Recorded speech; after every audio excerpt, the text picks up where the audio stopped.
Alright, here goes nothing.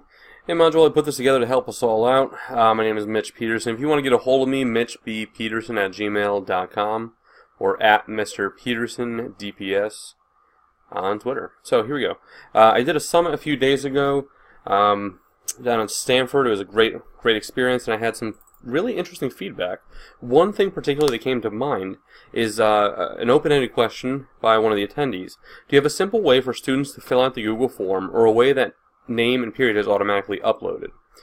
Just like myself, she has 120 students, and being able to use it as a rubric would be incredibly beneficial. So let's take a look at how we could do this. I'm going to begin by just creating a new form to make sure that I'm not showing you any tricks or anything that's unknown. And let's see. I'm going to call it assessment data. That's funny.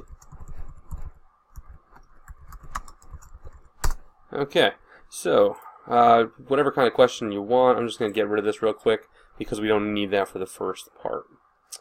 So up in this little cog, this is the incredible important part of everything. First off, if you are inside a G Suite, so like Danbury, Connecticut, we have G Suite. So if I put collect all emails and a student is using a Chromebook, well, then it automatically takes all of that information in and populates it in a column inside of Google Sheets for the output data, which is incredibly, just way too cool. If you're using it for your own uses, you don't want to limit it. If you're using it for the uses of students to use, you may want to limit it, because then you have some repeat data which could end up being a little bit confusing. Generally, I don't have them allow them to edit afterwards or see the charts and text response. Presentation-wise, you can shuffle question orders. You can add a whole little thing here, like nice try or whatever. Really, you're not going to use these unless you have an incredibly complex form like the one I showed off at the Google Summit down in Stanford.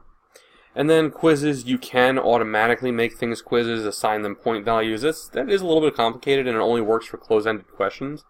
So I'm going to avoid that for right now. But I think this here addresses the first issue. Do you have to put students' information in every single time? So if a student's using it, collect email addresses saves so very much time. So one of the things that you could do is put email address. Next, let's take a look at the kinds of questions that we can do. Multiple choice is, there's one definite answer. It's a yes or no. It's binary. If we look at checkboxes, you could have multiple correct answers or combinations of correct answers.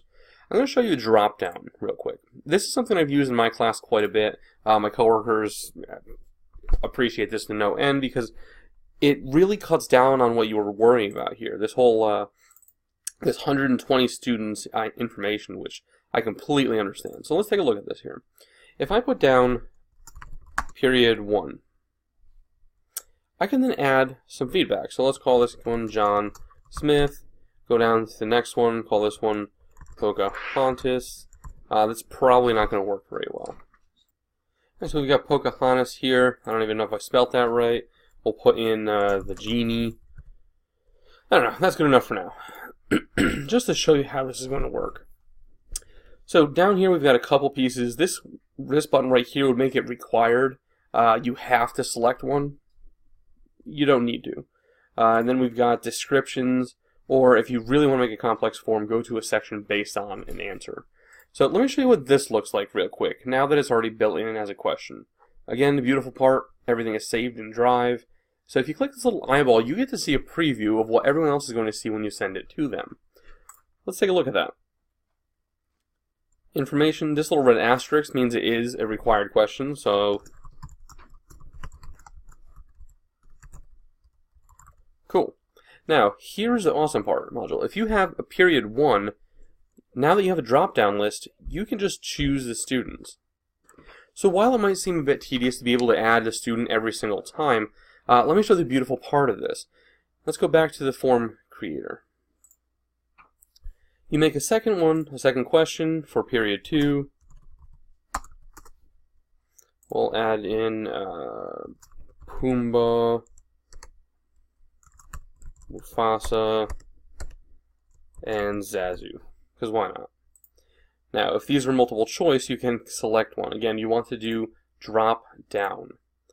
And if we take a look at the preview, you can select between period 1, between those three, and period 2, these three, which makes putting in student information infinitely quicker if you are using it for yourself.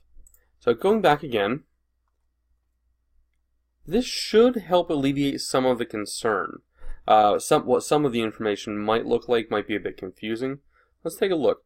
Now, I mentioned having to do this one time. It's going to take a little while. It is. It's probably going to take about 15-20 minutes to populate all the periods that you teach.